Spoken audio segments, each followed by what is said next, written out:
የቀድሞ የኢራን ፕሬዝዳንት አህመዲን ነጃድን በተመለከተ ለማመን የሚከብድ ጆሮን ጭው የሚያደርግ መረጃ ተሰምቷል። ያለፉትን ጥቂት ዓመታት እኚህ ሰው ከኢራን ውጪ ጉዞ ካላቸው አሊያም ከበረሩ ኢራን ላይ ወይም መካከለኛው ምስራቅ ላይ አንድ ነገር ይፈጠራል። ሶስት አጋጣሚ የሚመስሉ ነገሮችን እናንሳ።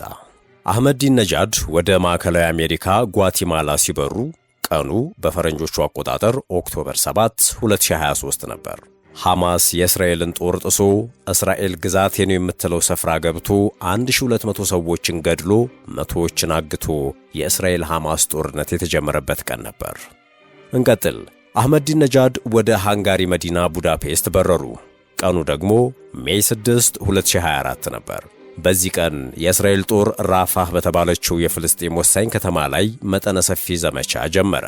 ወደ ሃንጋሪ በረው ከተመለሱ 9 ቀናት በኋላ ደግሞ ሜይ 19 2024 ወቅቱ የኢራን ፕሬዝዳንት ኢብራሂም ራይሲ በአዘርባይጃን ድንበር አቅራቢያ በሄሊኮፕተር አደጋ ሞቱ። ሶስተኛውና ከሁሉም ግን አጠራጣሪውና በተለያየ ጊዜ አህመዲን ነጃድ ላይ ሲቀርብ የነበረው የእስራኤል ሰላይ እንደሆኑ ለሚቀርብባቸው ክስ መደምደሚያነት የቀረበው ከሁለተኛው የሃንጋሪ ጉዟቸው ማግስት የተፈጠረው ነገር ነበር።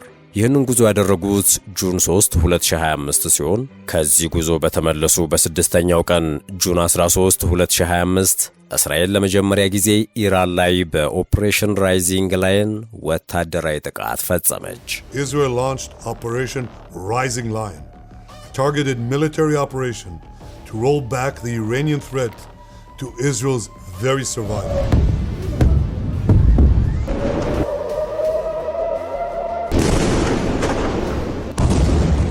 Ahmadinejad had been consulted. He was on board.